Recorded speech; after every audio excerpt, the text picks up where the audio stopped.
Assalamualaikum warahmatullahi wabarakatuh. Kita lanjutkan tarawih kita pada surat As-Samsu bagian kedua. Qad aflaha man zakkaha, sungguhnya beruntunglah orang yang menyucikan jiwa itu. Jiwa itu ibarat matahari, ketika matahari tertutup oleh awan, ketika matahari melewati malam, maka ia tidak lagi berguna untuk manusia. Sebaliknya, ketika matahari itu cerah bersinar di pagi dan siang hari, ia akan memancarkan sinarnya cerah dan menebarkan manfaat untuk orang lain. Ia tidak akan merusak, bahkan memberi manfaat. Demikian pula jiwa, ketika jiwa itu bersih seperti bersihnya matahari di pagi hari, maka ia akan memberi manfaat kepada lingkungan sekitarnya. Jiwa yang bersih akan mampu memberi tanpa pamrih. Ia memberi manfaat karena Allah. Ia dekat dengan Allah, karena antara Allah dengan dia tidak ada penutup. Ia akan berprestasi dalam hidup, raut wajahnya akan cerah bersinar. Bagaimana cara membersihkan jiwa itu?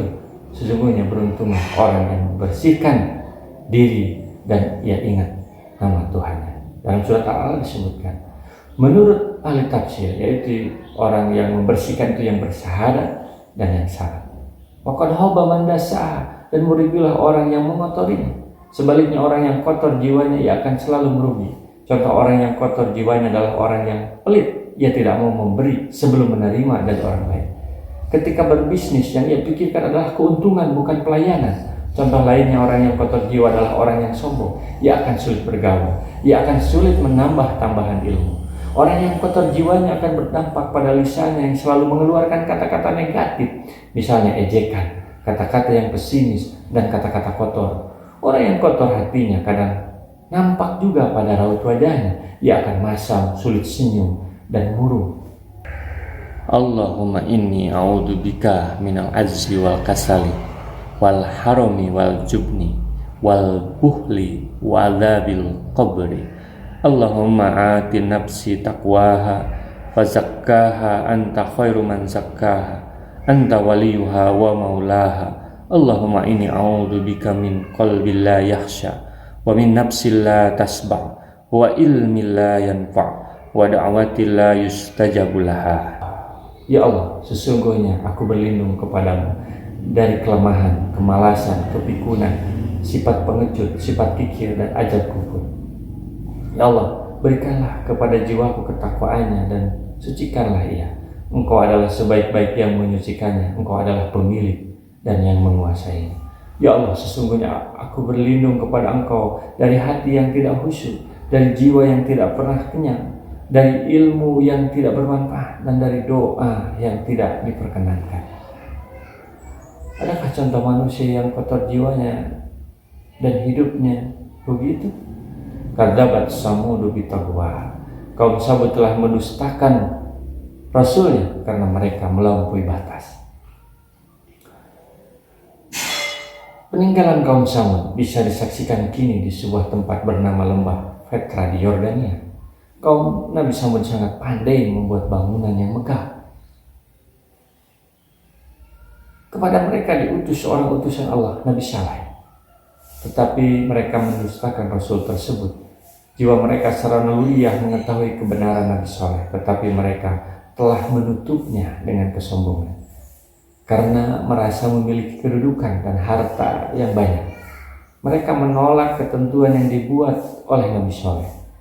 Apa cirinya sehingga mereka dianggap melampaui batas? Cirinya adalah mereka telah melampaui batas yang dibuat oleh Nabi Saleh. Kaum Samud mencoba Nabi Saleh atas kerasulannya agar diciptakan unta dari sebuah batu. Dengan izin Allah, permintaan kaum Samud itu bisa diwujudkan. Bagaimana kisah selanjutnya? Kita simak dalam ayat berikutnya. Idzin ba'asa asqaha, ketika bangkit orang yang paling celaka di antara mereka. Setelah unta permintaan kaum Samud itu terwujud, maka bangkitlah salah seorang di antara mereka, Qudar bin Salim, yang bermaksud membunuh unta Nabi Saleh. Ia tetap membenci Nabi Saleh dan sombong. Ia memprovokasi teman-temannya untuk bersama-sama membunuh unta Nabi Saleh. Dalam sebuah riwayat dari kaum Samud itu yang membunuh unta tersebut hanya 9 orang, lainnya diam saja. Faqala lahum Rasulullah naqatallahi wa suqiyaha. Lalu Rasulullah Nabi Saleh berkata kepada mereka, jakalah unta betina Allah itu dan minumannya. Nabi Saleh mengingatkan mereka agar tidak mengganggu unta Allah itu.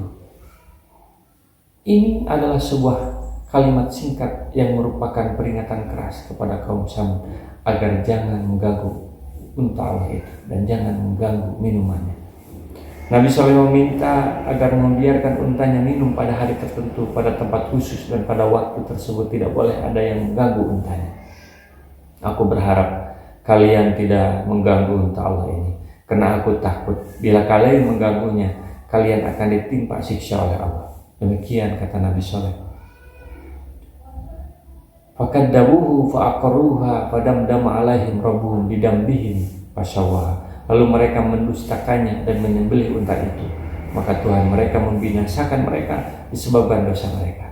Lalu Allah menyamaratakan mereka dengan tanah. Tetapi mereka tidak mau mengikuti permintaan Nabi Saleh itu. Mereka menyembah unta tersebut. Bukan menyembah, menyembelih unta tersebut. Maka Nabi Saleh berkata, bersukarialah kalian di rumahmu selama 3 hari. Itu adalah janji Allah yang tidak bisa didustakan. Maka terjadilah bencana yang tiada tara, diiringi suara yang keras, dalam sekejap mayat berkelimpangan dan bangunan yang megah tinggal puing-puing sehingga seperti rata dengan tanah. Bangunan yang megah tidak lagi utuh, pemandangan yang indah tiada lagi. Siksa itu terjadi karena perbuatan mereka yang mendustakan Allah. Wala yakhafu uqbaha, dan Allah tidak takut terhadap akibat tindakannya itu. Kalau manusia ketika berbuat sesuatu mungkin ada sedikit ketakutan, jangan-jangan akan terjadi sesuatu atas tindakannya. Ketika ia menganiaya seseorang, ia akan berpikir jangan-jangan anaknya nanti akan membalas dendam. Namun tidak demikian dengan Allah. Ketika Allah menimpakan siksa, tiada yang dapat membendungnya. Dalam pembahasan sebelumnya telah dijelaskan bahwa Allah tidak akan ditanya atas segala perbuatannya, tetapi manusia ia akan bertanggung jawab atas setiap perbuatannya di hadapan Allah nanti. Inilah bedanya manusia dengan Allah. Meskipun demikian tidak berarti Allah akan berbuat sewenang-wenang. Tidak, Allah Maha Adil. Kalaupun kaum Samud itu ditimpa bencana, itu semuanya mereka sendiri yang mengundang. Jika mereka mengikuti petunjuk Nabi SAW, boleh jadi bencana itu tidak akan terjadi.